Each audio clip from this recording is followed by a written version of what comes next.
all got things to do. We all got things to do. We all got things to do. We all got things to do. We all got things to do. Rev in our hearts. We all got things to do. The power of us, see now is the clutch. You put in the work, it's balancing up. We talented up, but talent's irrelevant when it don't work. Don't add up too much. I'm hearing your story, I know how you feel, but I'ma be honest, we all got bills, we all got things that we... What's up, everyone? This is your boy Chris Hudson checking in. And of course, we got another episode of the podcast, Every Voice Has a Story. And I'm really, really excited about this interview today. We got the one and only, my guy, Rabb Love. I met my guy, Rob, through a friend, and he was telling me at that time, I was looking for somebody to kind of do a quick run of t-shirts for me. And I was like, man, I just need somebody that's reliable, somebody that's dependable, somebody that can get the job done at a quality job, quality price. And he introduced me to Rob, and he was like, yo, where's he at? So I was like, yo, does he got a shop? He's like, man, he prints everything in the garage. I'm like, word. He was like, bro, he's the dude. Went to Rob, we connected. Instant connection, man. This dude is like a next level thought leader. And just in terms of, the way that Rob thinks, how you articulate yourself, just way beyond your time. So I was like, man, I gotta be able to sit down and get Rob on the episode, man, because of the jewels and the knowledge and the wisdom that this guy possesses is amazing, man. And he has a brand, Gorilla Republic, which is really, really dope, man. So Rob, let the people know who you are, my man. Big Chris, first off, good to see you again, brother. Pleasure. Yes, Pleasure, sir. bro. And congratulations Thank on you. everything that you've been doing. Thank you, bro. Rabb Love, Gorilla Republic, 1794. I am a gorilla.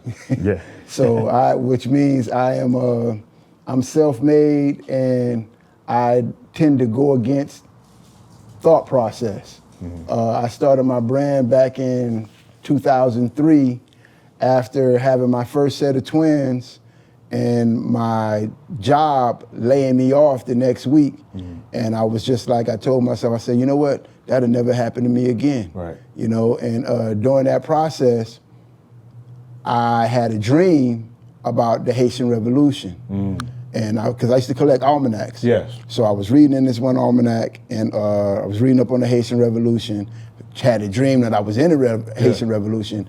And when I woke up that next morning, the first thing that came out of my mouth was Gorilla Republic. Mm. And something was just like, from that point forward, it was just like I was on a mission. Right. It was a spiritual mission, right. So some told me like, yo, do a search engine on that name to make sure nobody has that name. Yeah. Did a search engine on it. Nobody had the name, trademarked it. And from that point forward, brother, I just been guided by the universe. Yeah, I would say. For you sure. know what I'm saying? But I knew at some point that I was going to have to be in control of my 24 hours of my clock because I was getting fired so much, I hired myself because I knew like, yo, the type of person I am, I'm never going to be able to hold down a regular job because I care about my thoughts more than I care about their product. So Rob, take me to this. You said at that time you had twins. Mm-hmm. You just got laid off, right? Yeah. Was that all simultaneously at the same pretty time? much. It was pretty much because they threw me a baby shower. Yeah. Okay. Wow. They threw me a baby shower. Yeah. Wow. And the next week they laid me off. Wow. Well, and to that point, they did give me a severance. Package. Okay. So within those 9 months, I used that severance package to build my brand. Gotcha. Because I was going to ask you, how did you navigate that? Because, you lose your job, you just welcome 2 twins in, right? Yeah. That's a lot. That's a lot of pressure. It's definitely You know a what I'm saying? On a man. Yes. And a lot of men deal with pressure, especially with trying to lead the family, lead the household. Yes. How did you, even with building your brand, did you have anybody to look to, or like, how did you navigate through that situation?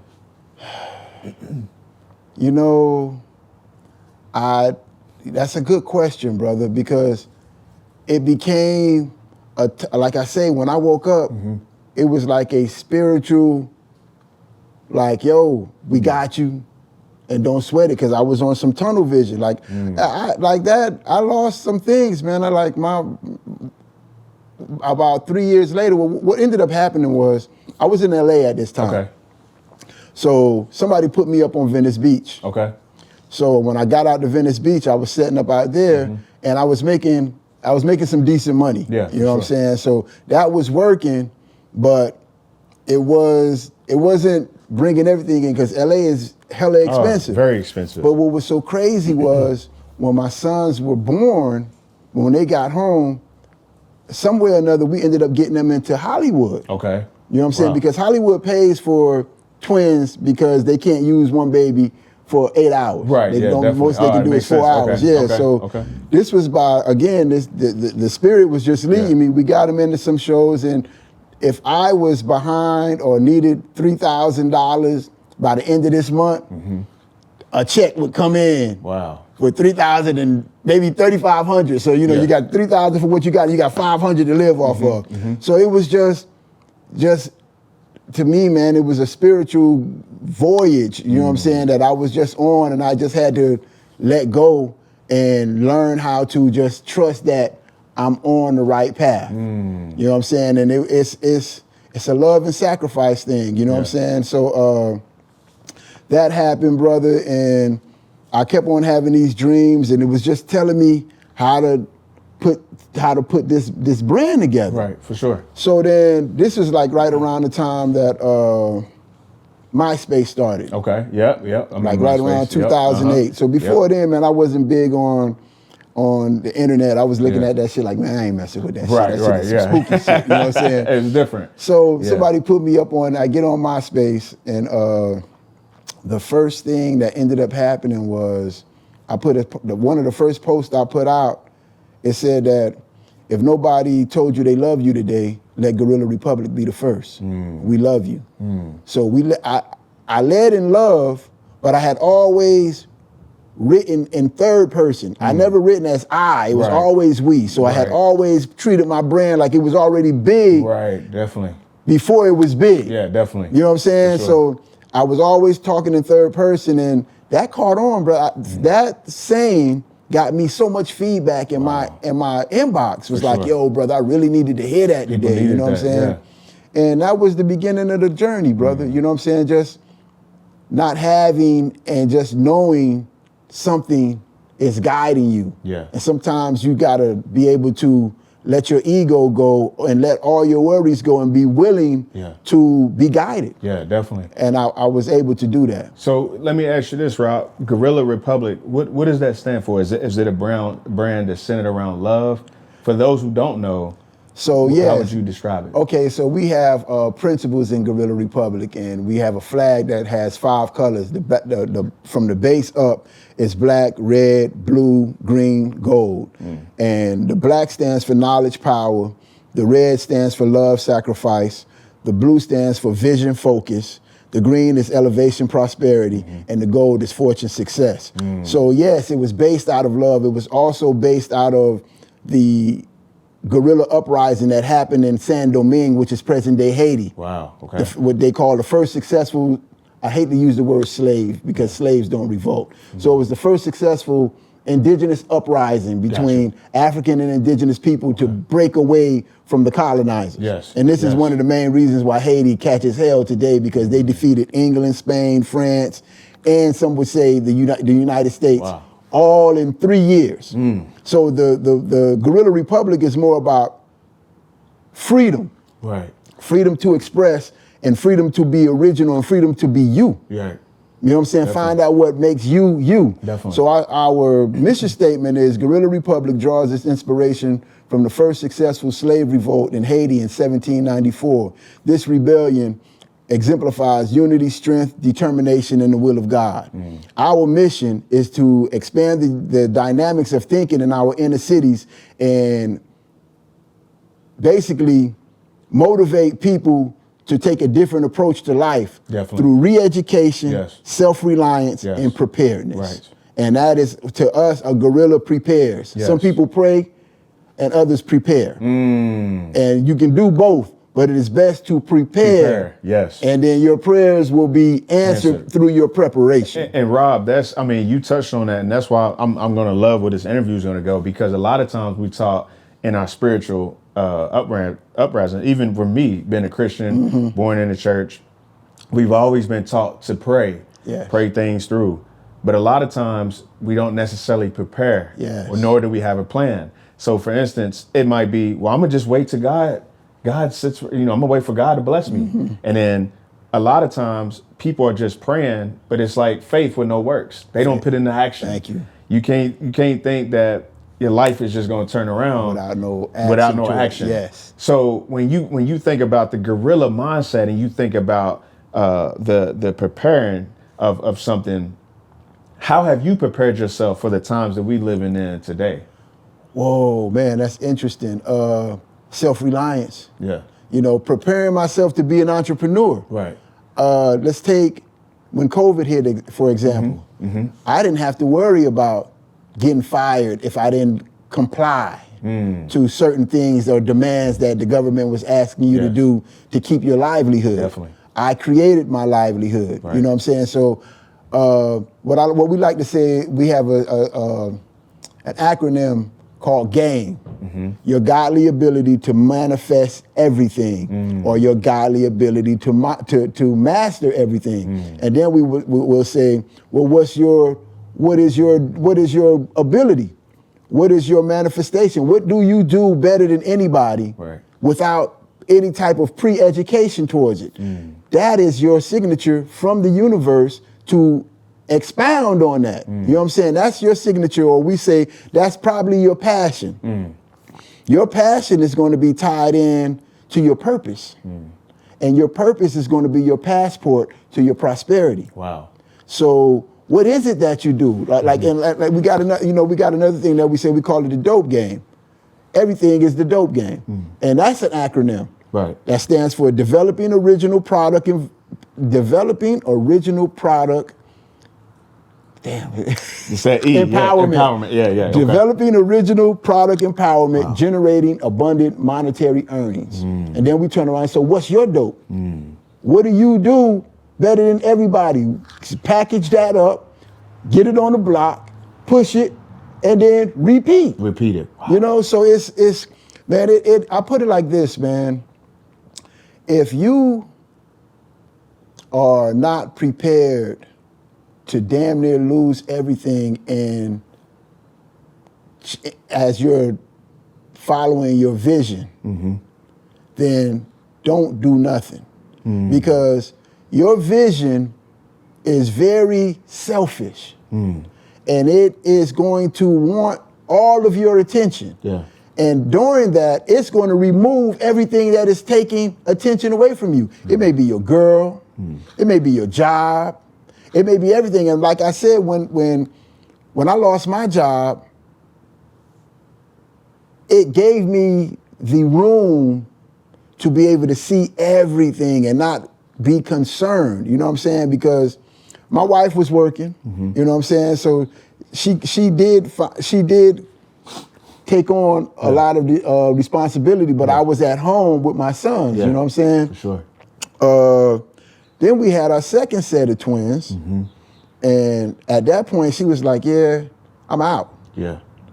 And I was that bothered me a minute because I didn't understand what the universe was doing. But it was almost like the universe was taking my family and putting them in a safe space so I can do what I needed to do to get them to the next level so I can get my family back. So Rob, for many men that may experience what you're going through, what is it that you did to work on self to get your family back? Because the reason why I say that is because a lot of times there's a lot of men that fight internal battles. They don't speak about it. Right. They hold it in. Right. They hold their chests out. Right. And they do what they got to do. Right. But in the inside, they truly suffering. And nobody really knows. And especially if you can't really talk to your partner, or you may not tell other people because you don't want to feel judged, or it may not simply be a safe space. So for you, what did you do to work on self to get what you needed to get back? Excellent question. I became selfless. I started understanding why things were happening. And like I said, instead of me looking at it like, and my wife took my children, and I looked at it like, yo, they don't need to walk this path with me. This is the path that I have to walk alone. For sure. And I call it your walk of fire. And as long as you stay on your path, you can fall down on your path. Wow. And the fire will never consume you. But the minute you give up, that's when your fire is consumed. Yeah. You know what I'm saying? So I was able to focus and believe that this is something bigger than me. So that's what gave me the energy. I also emancipated myself from my ego, brother. Ego it's always the wrong move. Oh, yeah. Ego will build you up and watch you fall. For sure. So if I wasn't able to transfer those emotions, I probably would have just been pointing the finger and like, hey, you ain't believing me. Yeah. And it was not on my wife to believe in me. It was on me to believe in what I knew I was capable of and do that. Yeah. So it's like, it's a lot of self-reflection, and everything that happens, it's all good. Yeah. When we think the worst thing that can happen, that is building you for the best thing that's going to happen in your life. And we got to stop taking everything that don't go our way personal. Yeah. It's a building block. Yeah. And I was able to look at the peripheral. Even though I was in tunnel vision, when things happened, I didn't take it personal. You know what I'm saying? Which gave me the hindsight to see and get the fruit that was being delivered to me. You know what I'm saying? So because of that, and I'm not saying everybody don't have that. Yeah, nah. But everybody does have it. And like I say, when you turn away from me, and I, and why is this happening to me? Why isn't it happening to you? True. That's the $1 you million were question. chosen for this to happen to you. Sure. And if you look at it as, this is going to make you stronger. Yeah. Let's get through this. Ain't nothing but obstacles to get to your crown. For sure. And the closer you get to your throne, the tighter shit is going to get. That's right. Because your vision wants to know, is this what you want? Facts. So what I felt like, I was stripped down to butt naked. And then turned to like, you sure this is what you want? Right. Yeah, let's do it. Yeah. And that was the motivation and the inspiration to just keep going, because I knew I had to get my family back. For sure. And that's what I just turned my pain into power. Right. And you know, Rob, that's one of the things you said was that you had to be selfless. One of my favorite quotes is, sometimes you got to be greedy in order to be generous. Right. So when you think about the work that you had to do amongst self, you didn't have a therapist back then, right? Not sure of the spiritual walk that you may have been on, or the spiritual faith. How did you work on self? Because it wasn't like therapists were very popular back then. You know what I mean? So it wasn't like you could sit down and talk to somebody. So how did you do that work? Did you go to your family? Was it, did you have like a safe space? Did you ride bikes? Like, what did you do? My mom was very instrumental in just keeping my mind straight. I would call her and let her know, and she would give me information or just give me understanding and wisdom. Yeah. You know what I'm saying? And also, I had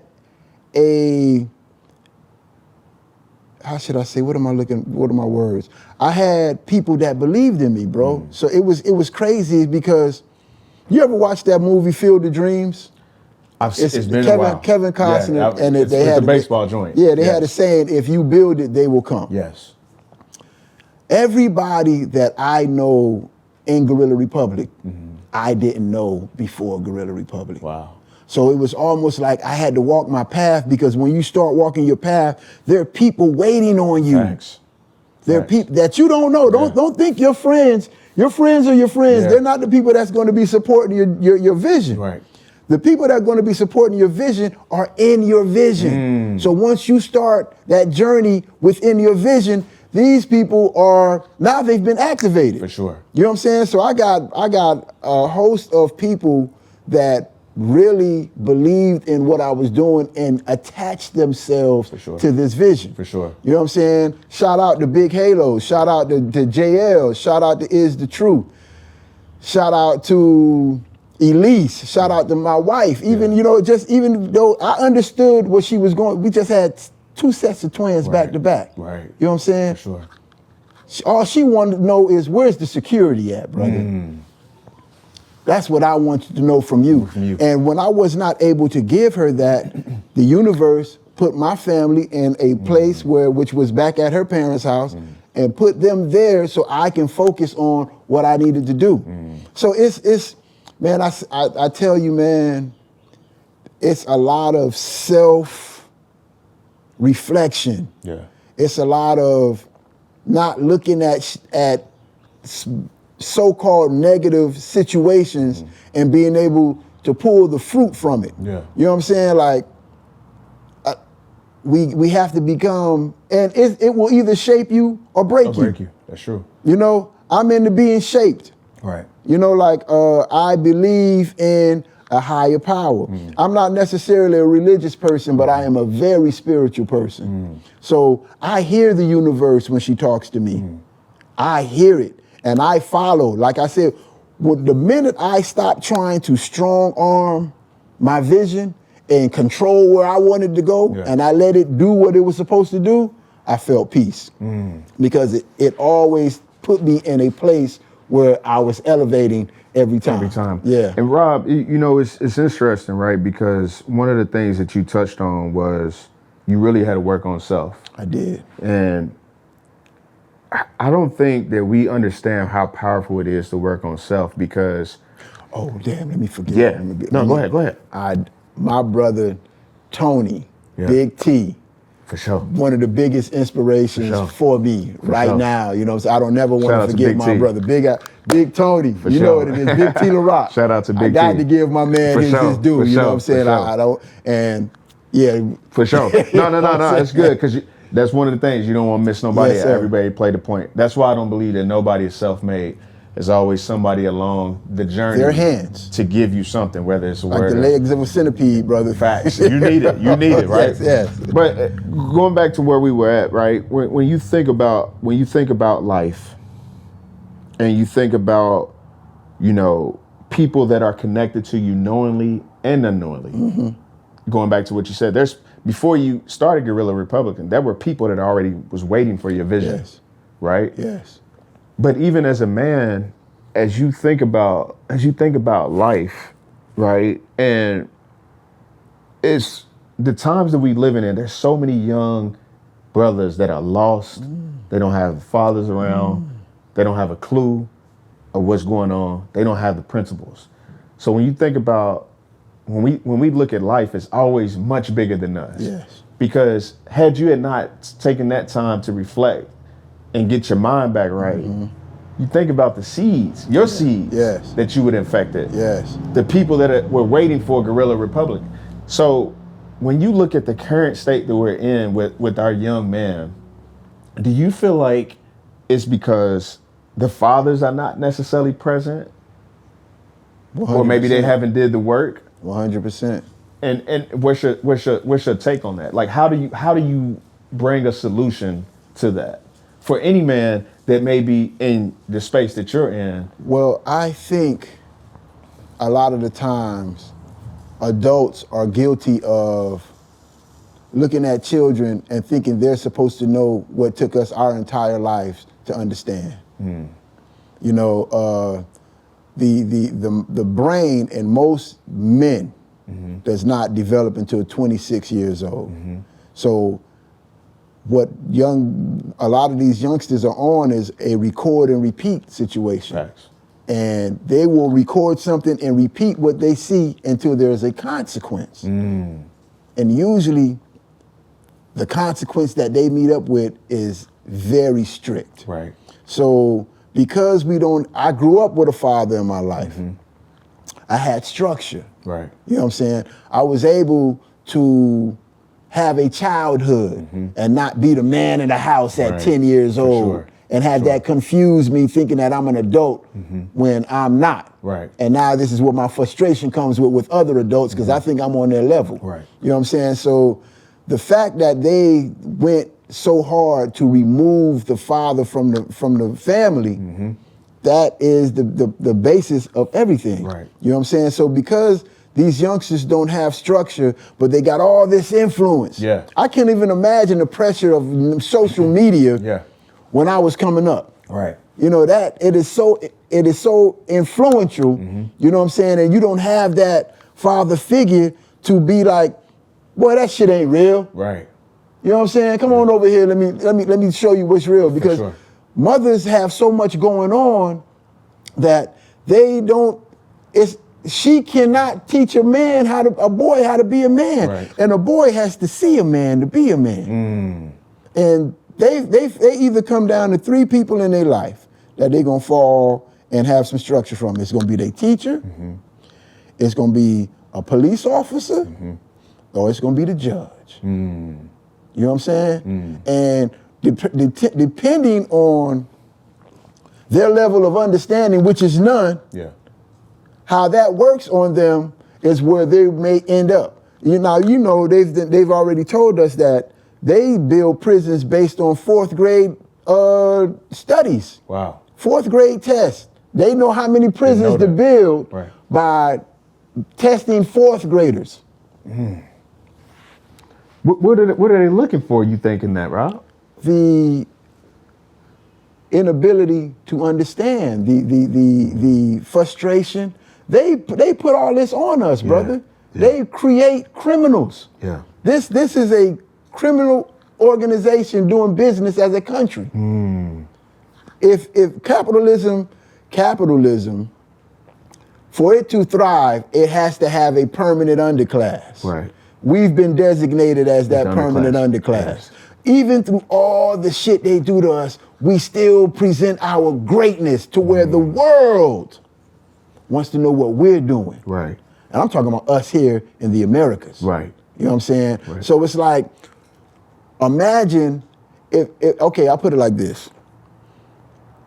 From 1897 to 1967, us black people invented everything that put the United States in the front of the 21st century. And we did most of that before they allowed us into their schools. So 100 years. Right. Okay, so what this means is, for every 100 years, okay, I'll put it like this. The powers that be, the white people had 400-year head start on us, right?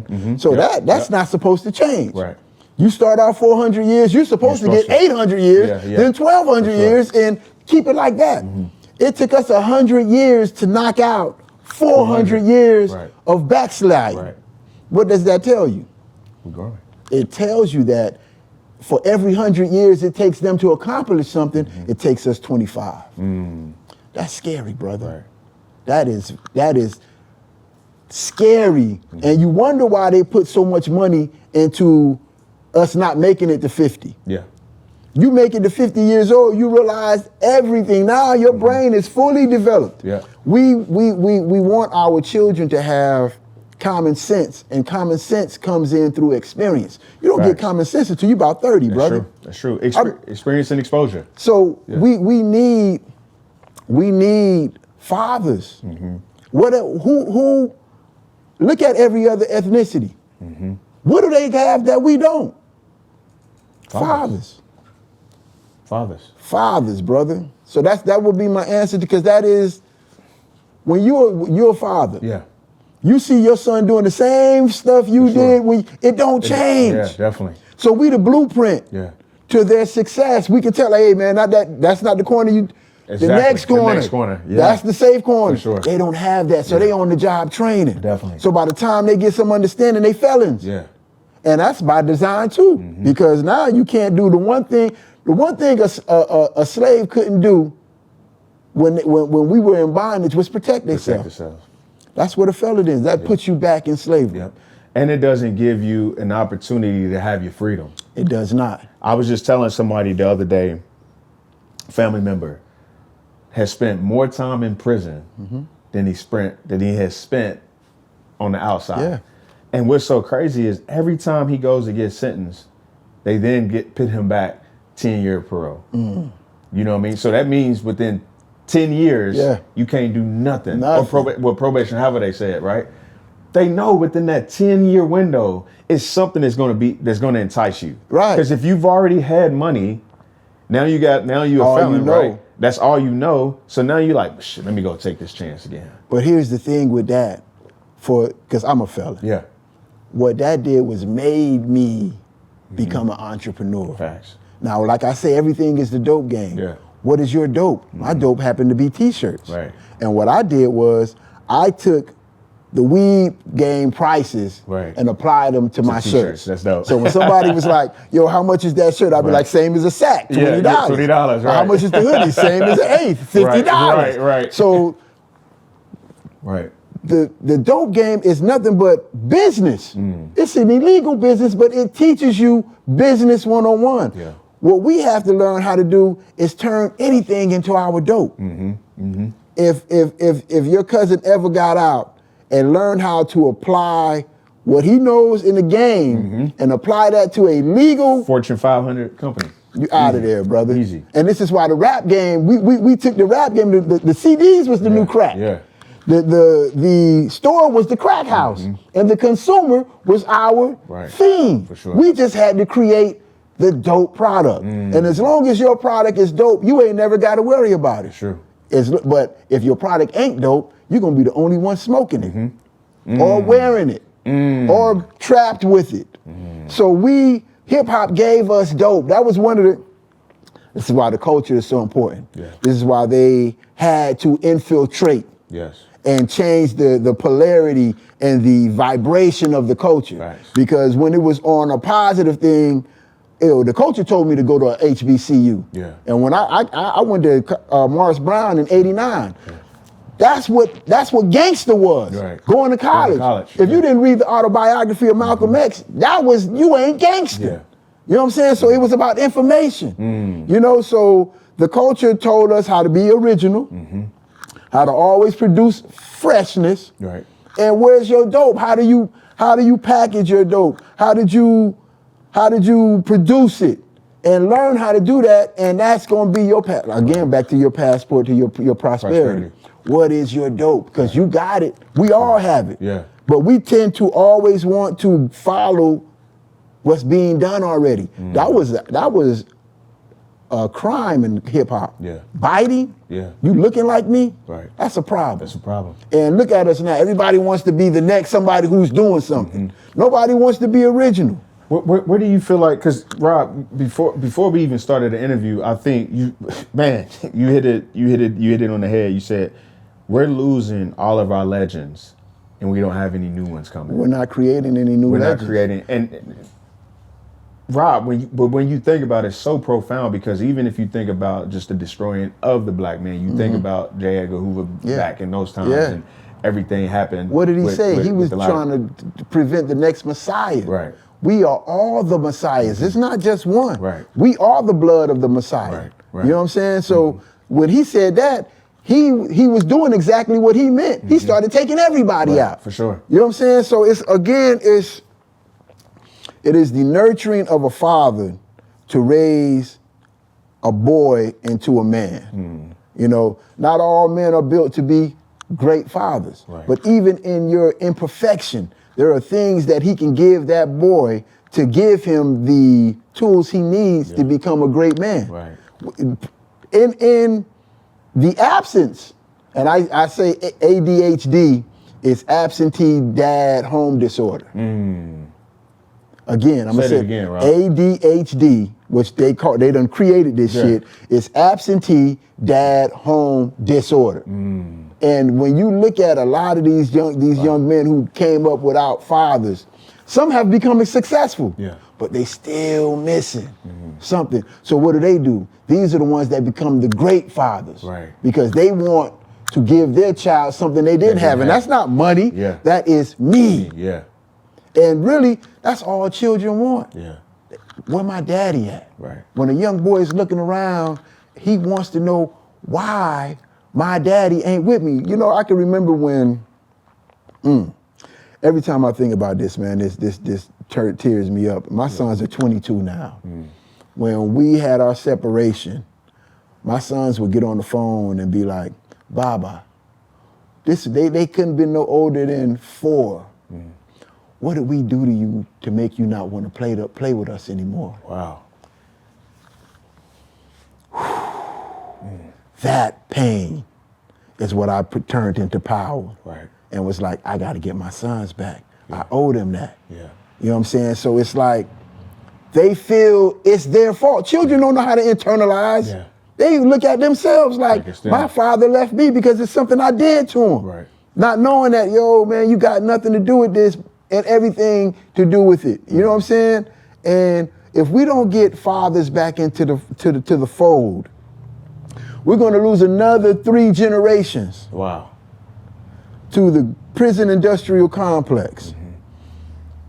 Hip hop was the father for a lot of these children, because I'm from the first generation of broken homes. Yes. We the 70s babies raised in the 80s. I'm from the first generation of that. Mm-hmm. And hip hop became a father to a lot of us, but it was a positive father. Right. Hip hop told me I was God. Rakim told me I was God, and I believed him. Right. Okay? This one, positivity, and we can look at the music, we can listen to the music, and it can be that fatherly influence. Mm-hmm. Around 1992, after Public Enemy dropped Fight the Power, the powers that be was like, yo, we're funding our demise. We gotta switch this shit. For sure. Now we look at gangster rap, which was a government agenda, not a music genre. And the term gangster rap was coined by the vice president of the United States, which was President Quayle. He coined that. We didn't call it gangster rap. When NWA first came out, they called it street knowledge. Right. But you can't have knowledge and niggas in the same sentence. So what did they do? They removed Cube from NWA. NWA first came out, they was the Black Panthers of rap. Yeah. They was talking about orphan drug dealers, and they had the most revolutionary song ever, Fuck the Police. Cube, they removed Cube, which was the consciousness of the group.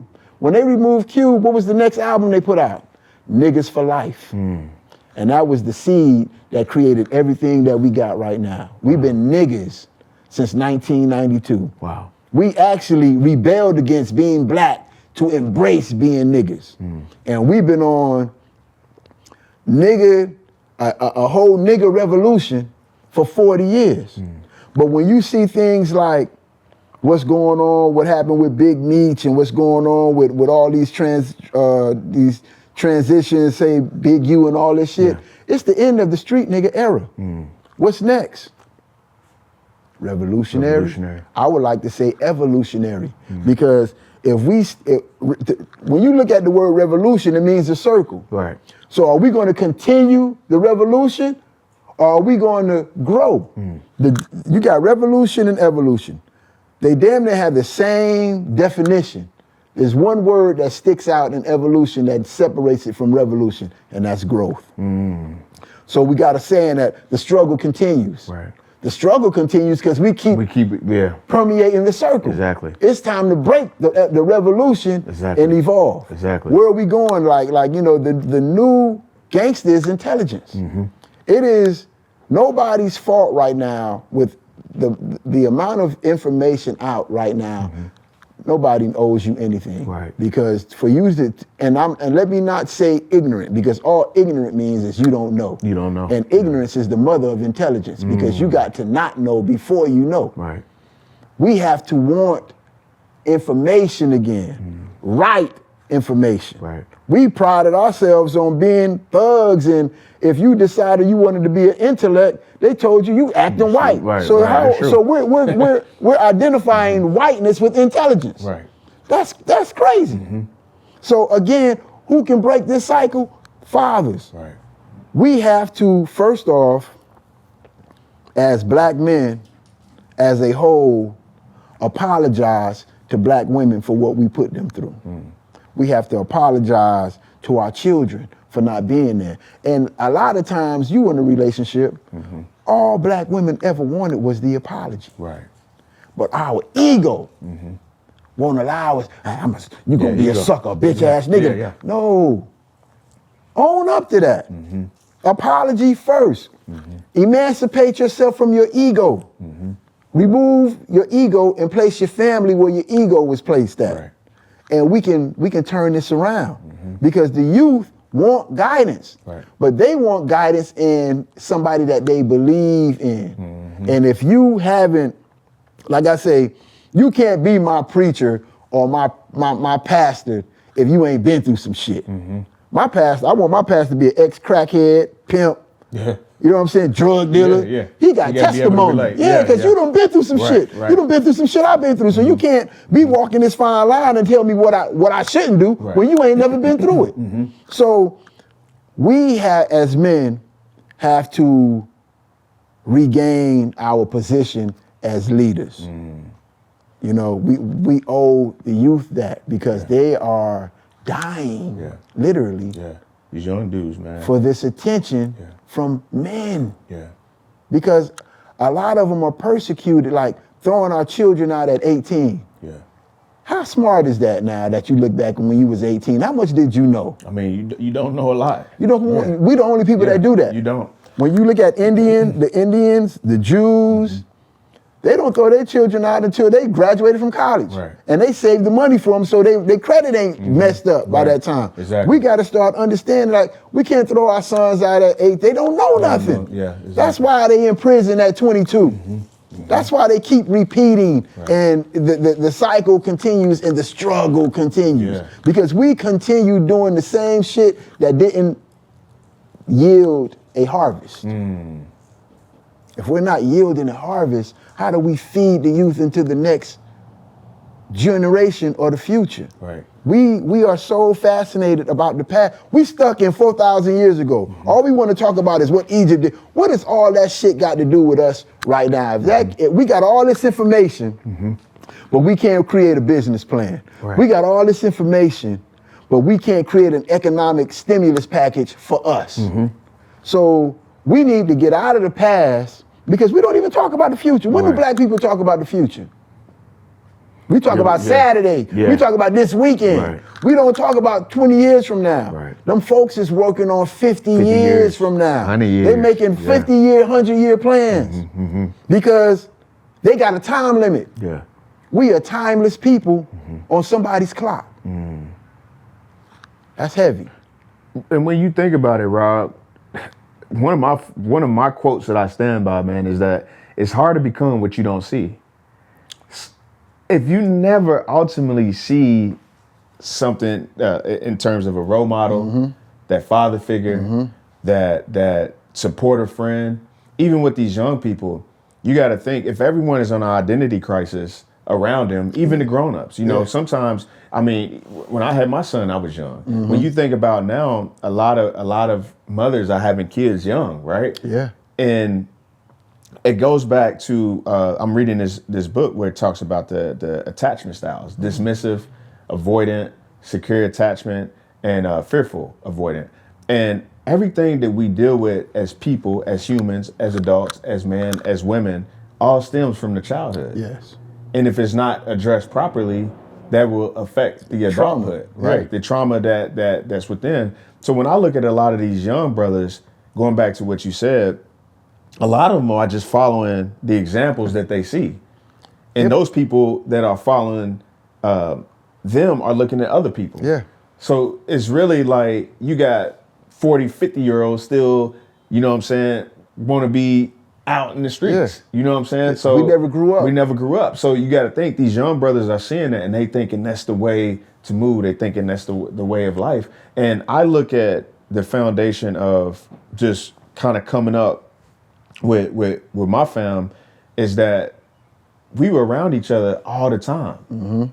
The thing that I tell them that was different was that my father was present. You know what I'm saying? Even though he worked, he was still within the house. And there were certain things that I knew that I couldn't get away with because I knew Pops is gonna be on me. But from them, that healthy fear, they might be able to sneak out of the crib because they know, like, oh, mom sleep, she ain't gonna do nothing. But I knew if my Pops heard me, it's funny you say that. You know what I mean?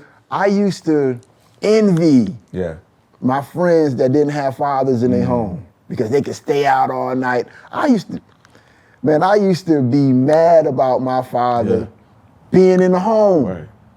But the universe knew if this brother wasn't there, I've been in trouble, but I would have been submersed in trouble because that's what I wanted. And my father was my fear. Yeah. I wasn't afraid of the police. I was afraid of him. And he put so much of a healthy fear in me that it took me to 47. I'm 54. Yeah. It took me to 47 before I was able to shake that off. Yeah. That's good work. Right. You know what I'm saying? And he would always tell me, like, you ain't gonna understand what I'm doing right now until you become a man and have your own family. And I'm pretty sure a lot of people hear that. And it's like one ear and out the other until you have a family. Right. And then you realize the pressures of that, what your father has to go through. I used to wonder why when he pulled up to the house, why it took him 15 minutes to get out of the car. Yeah. Because he got to reprogram himself from being the employee to being the boss. Wow. Black people are the only people who have to have split personalities to survive in this world. We are schizophrenic by design. If you can be as white as you want to be and go to work and you still got a job. You can be as Latino as you want to be, accent and all, go to work and you still got a job. You can be Asian as you want to be, go to work and you still have a job. The minute you go to work as black as you want to be, you fired. So we have to be two people. What we call it, code switching. Code switching, right. We have to be this non-aggressive person at these jobs and then remember who we are when we leave the job. This was kept happening to me. I forgot to stop. I was forgetting to not bring Rob to work. One day they was like, yo. Right. We're going in a different direction. You know what I'm saying? And that's why you couldn't keep the job. That's why I couldn't keep the job because I don't know how to fake. I don't know how to scratch while I'm not itching. You know what I'm saying? So it built a entrepreneurial, even though I wasn't calling it entrepreneurial, it built an entrepreneurial that I have to build. I have to become the owner of all 24 hours of my clock. That's wealth. The only difference between a man on the street and a billionaire is how they get around, because he is in control of 24 hours of his clock and the billionaire is in control of 24 hours of his clock. But because the billionaire chose to do how he moved dictates how he gets around. How he gets around, for sure. But the wealth is being able to be there to watch your children grow. What is it to have to provide a home, provide money, and you don't never get to see your children grow? Because 20 years go like that. Oh, it goes quick. They go from here, bruh, I got, like I say, my second set of twins is about to graduate. Right. But what they can tell you is I'm the first person they see in the morning and the last person they see at night. You know, and I thank my father for that. You know what I'm saying? My father raised me and my sister. My mom worked at night. Right. My father worked in the morning and he was home at night. So he sacrificed his whole nightlife to get me. To get you where you need to be. Rob, what's 3 lessons that you gave your kids as a father? As a father, 3 lessons. First, love yourself and don't allow nobody to put parameters or barriers on you. Second, find out what it is that game. What's your game? What are you great at? Let's harness that from right now. And by the time you become 18, you already got what it is you about to do. Right. You know what I'm saying? And now, in this day and age, it could be anything. Like I tell myself, y'all gonna play games all day, then become a gamer. At least make money off of it. So the stuff that our parents told us we couldn't make money off of, you can make money doing anything now. And thirdly, it's hard to tell a child to be patient, but be a child. You know, I gave them the opportunity to be children. You know what I'm saying? Because if you cannot be a child, at some point that's gonna come up. And we talk about how black men never grew up. Because we didn't want the responsibility of being an adult. We don't want the response. We want the Benz, we don't want the car note. We want the big house, but we don't want what comes with that. You know what I'm saying? So I would say that, man, just, you know, love yourself, find out what it is you do, what you're great at. Like my son is a natural drummer, my youngest son. He used to be banging on the pots and pans. But what I realized was, because I'm a producer, I've been in hip hop, you know, I do all of that. when I noticed that he was able to catch the hi-hat, Yeah. I said, oh, he got it. Right. He talked about drums so much, somebody gifted him some drums. Wow. So the manifestation, the tongue, Tongue's so powerful. I talk to my sons about that as well. Watch what comes out of your mouth, or be deliberate in what comes out of your mouth. Out of your mind too. And because you got to think it first. Be deliberate in your actions. For sure. Because they coming. The minute you think of it, it exists. Yeah. And it is waiting for you to produce or manifest it.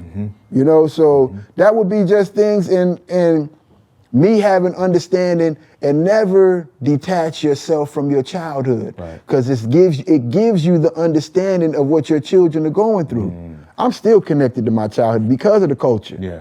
So I can understand that my son's brains don't develop until 26. So I'm not finna be. You ever ask your son, and in time, I'm pretty sure everybody was like, what you was thinking about when you did that stupid shit? Right. And they just looking at you. Yeah. That's because they're not thinking. Right.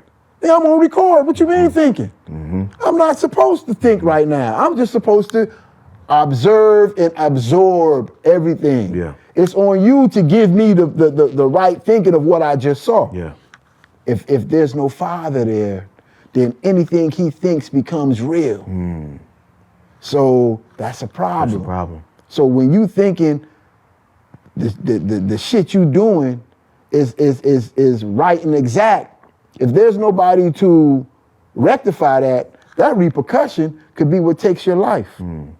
Like I say, when you get to 50, you realize why they spend so much money to prevent you from getting to 50, because you see everything now. Yeah. Your brain is in left, right. It's both working, and you understand. Yeah. Your thoughts become more powerful. Your voice, your vocal cords are now connected into the ethers. And we can either build or destroy. Right. You know, so in the beginning, the culture was about building. We didn't have 40 years of destruction. It's time to build again. And that's something that you talked about, Rob. I remember maybe a year ago, you said there was going to be a shift with the drill music. Yeah. Because there was a point where it was just drill. And I remember you saying that it was going to be a shift that was going to take place in terms of that happening. And really, and I believe you touched on this too, man. I was talking to you, and I was also talking to one of my other mentors, Jermaine. And Jermaine said this maybe 4 years ago. Jermaine said, in order for things to change, there's going to be a lot of bloodshed. Gotta be. And at that time, when he said that, I didn't, really process, what he was saying. I just heard him. We was in conversation.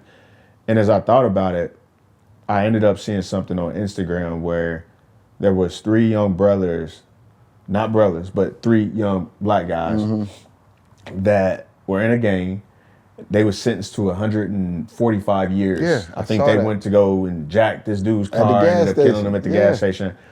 And then I seen something else where there was 3 other young black brothers that shot up at a house. I think they might have killed 2 people. And I think they were sentenced to, 100 years each. And I thought to myself, like, this is something that's taking place worldwide. Yes. You know what I'm saying? And these not only these young dudes, but the families that they affect. Now these are fathers that are taken away from their kids. So now these kids don't have fathers. Now these are parents that, had these kids that lost their kids. So it's a tragedy all around, right? It's a criminal revolution. It is. And you think to yourself, like, man, how did we get to this point as people where it's getting so bad that the gun violence is completely out of control. Everywhere you go, no matter where you go, in the black community, there's young black men behind the gun, and there's young black men victims of the gun. And it's going back to what Jermaine said 4 years ago. It's going to be a lot of bloodshed before anything to change.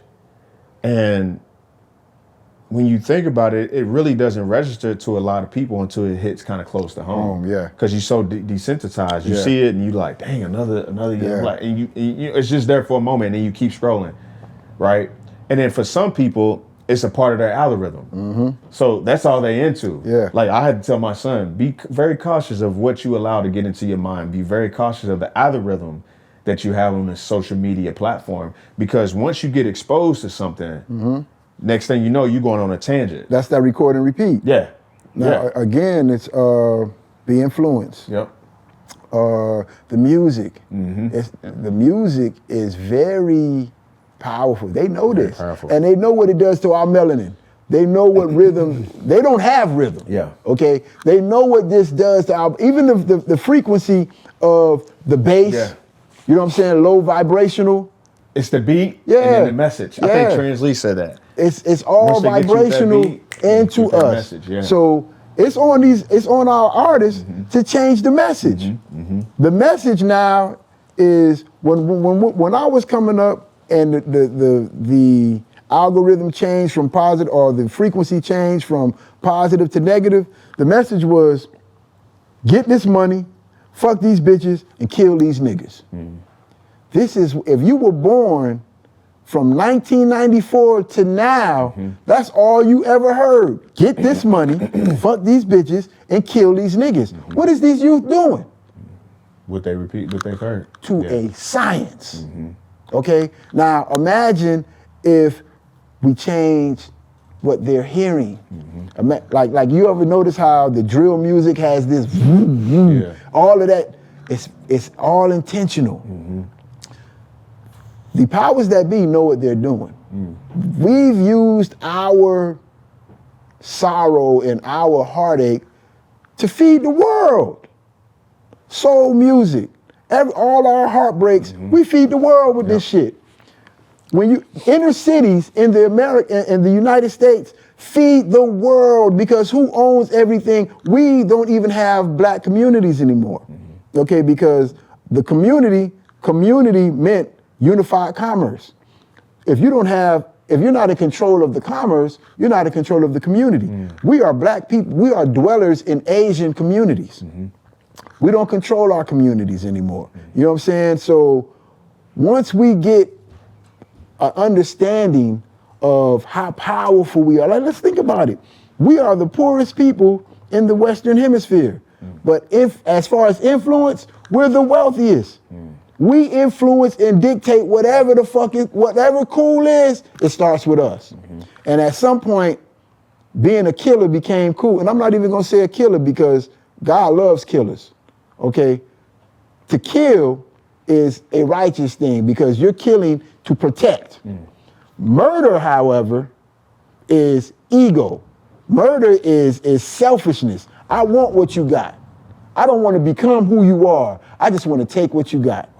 You know what I'm saying? So murder has been the recipe, and destructive behavior has been the recipe for the last 40 years. They told us that we were gangsters and thugs. We pushed that for 30, 40 years. Within those 30, 40 years, we told our women that they needed to be hoes. We looked at the stripper as the new modern woman. For 30 years, we told us, our women in the rap music, you know, ain't no fun unless my homies have some. Let's look at what that did to our women to the day. Everybody want to be a stripper. They into all type of extracurricular sexual activity. We spoke all of this shit into existence. A lot of that opens up other Yeah, things, right. so just like we use the culture to bring about this negative, we can use the culture to change all of this and get us back on the positive. You know what I'm saying? We have to be put into a very uncomfortable position for us to regain our greatness. Because if you think about it, when you look at North versus South in the 60s, there was never any uprisings or rebellions in the North. Because white folks, even though they didn't like who we were, they made us feel comfortable. Keep going, Rob. Keep going. Yep, you good. They made us feel comfortable. In the South, we were uncomfortable. And through our uncomfortableness, we were able to become great. So I look at it now, we've been comfortable being niggas for 30, 40 years. Now we got somebody coming in here that's making us uncomfortable. This president right now, he's making black people uncomfortable. And through that uncomfortableness, we are about to regain our position of who we were. We have to be put into a position of being uncomfortable so we can, So you can go. wake the fuck up. Yeah, I think, Rob, that's a recipe you think for life. The reason why a lot of people are very stagnant is because they're very comfortable. Yeah. They're very comfortable. Some people never fully tap into who they are meant to be because they allow themselves to be comfortable. Be comfortable. One of the most wealthy, and Dr. Miles Monroe once said this. He said, the wealthiest place on earth is the graveyard. Because that is untapped potential. People never fully understood, one, who they were, or two, what they were called to do. And when you think about that, a lot of times, and I spoke about this before, a lot of times we go from hustle to hustle to hustle to hustle to hustle to hustle to hustle. I see somebody that can cook, man, I can cook a little bit, let me do that on the side. I see somebody printing shirts, man, I'm gonna do that too, I can do that. Right. I see somebody that just started a detailing business, I'm gonna do that, I can detail too, right? A lot of times we're doing what we see what everyone else is doing As because we opposed to- feel like, I'm better than them. Right. If they can do this, I can do that. But then we realizing we not even fully tapped into our true potential Thank of you. what it is that we're Thank supposed you. to do. Thank you. But the fact, and you touched on it, the fact that we see other people doing it, I feel like I can do it. So now you have somebody that was supposed to be a doctor, somebody was supposed to be a lawyer, somebody that was supposed to create the next guerrilla republic. Right. Somebody that was supposed to create a pharmacy. Somebody that was supposed to create a health store. Somebody's supposed to be a trainer. Right. You got all these people who were designed to do something differently, but they never tapped into it simply because they thought they can be better than what somebody else did. That's and then selfishness. they allowed them to be comfortable. It's like, you know what? I'm making good money at the gig. My family's good. Low stress. I'm good. Yeah. But they don't realize the impact, right? When we think about impact, we think about influence. Each of us have been called on this earth to impact and influence other people. There's people connected to you that you have never met, just like there's people connected to me that I have never met. Right. Right? And this is before you even started Guerrilla Republic, because once you start Guerrilla Republic, you realize the impact that you had on those people and then the impact that they had on you. But when you think about it, and Rob, just do this one day. Just get in your car and drive and just look at all the ideas to the side of you. Look at this business, this business, this business, this business. Even when you see the billboards, all of this is ideas. And I tell myself this, if you don't allow yourself to get out of, one, your comfort zone, or if you don't allow yourself to tap into your true potential, you think about all the people that you affect. You think about Rabb Love, because you have influence, Rob. I get on your posts, people love to see what you're posting about. People love to see what you're writing about. But just think, if Rob, when he lost his job, he lost his family, lost his guidance, and he was just like, you know what? Forget it. Right. I'm gonna just be out here for self, and I'm gonna just only care about self. Forget what my twins said when they called you that day. Right. I'm only gonna focus for myself. Forget my legacy. Think about the kids. Think about everyone that you would have affected that knows you personally, and people that you know unknowingly. That would be a true travesty. You know what I'm saying? If and that is what's happening. That's what's happening now. So much right now, to where we have become so comfortable in allowing, I guess, circumstance to dictate how we perceive life, as opposed to wanting to have that urge to change or grow from the circumstance. You know what I'm saying? Yeah, brother, the impact of comfortability, and I always say, the worst position that black people can be placed in is a comfortable one. Because the only thing that comes to a comfortable man is rest and sleep. No ideas come to you when you're comfortable, in the brother. Bible. Yeah. When you uncomfortable, that's when all your ideas come. You know what I'm saying? When you grinding out there, that's when your brain is on overdrive. So it is time that we be placed into an uncomfortable position so we can make this. And I don't want to say change, because change could go from better to worse. Yeah. Change don't mean better. Change just means change. We need growth.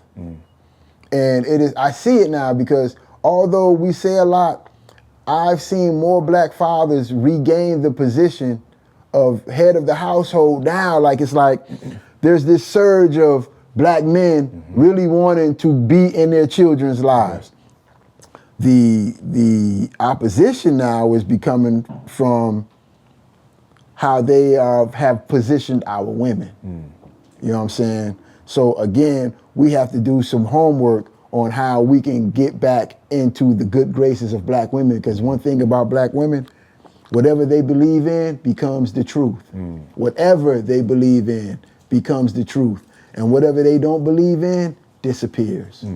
They stop believing in us, and we've slowly been disappearing. What can we do to get back into because they run everything now.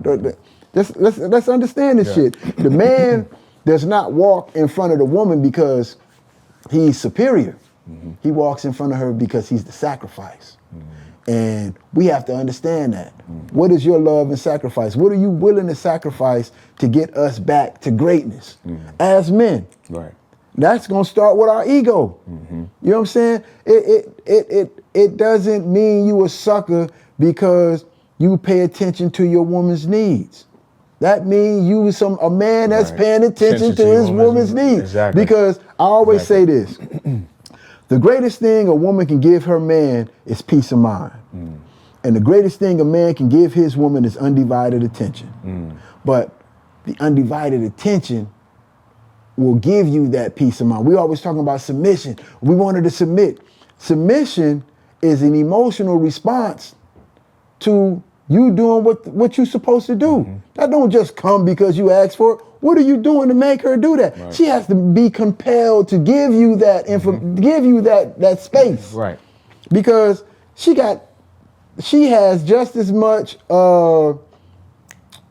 abandonment issues as we do. You know, we saying the father is his daughter's first love. If she don't have a father in her life to show her what a man looks like, she don't know what she's looking for. Right. So she's going from man to man and having these babies because we present ourselves as what she's looking for until she no longer sees that in us no more. Right. You know what I'm saying? I watch my father get up at 4 o'clock in the morning every day to feed his family. So I understood that. My sister understood that. You know what I'm saying?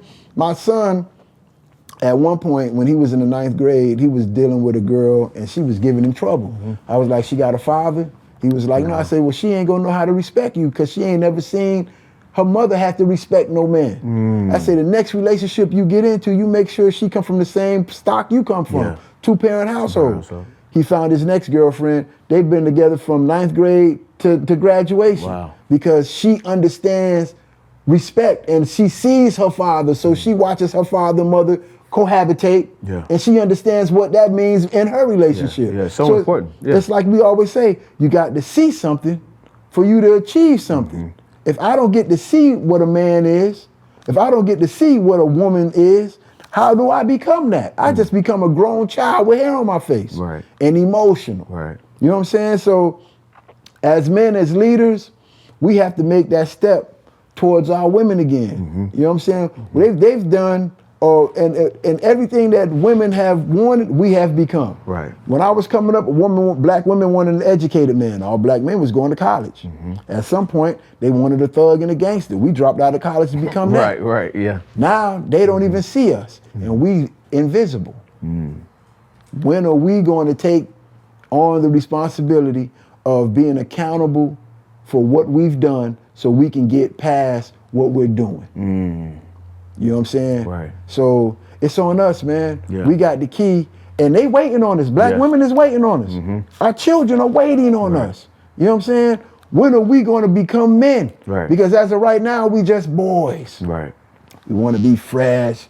You know, we 50-year-old cats still hanging in the club. The fuck?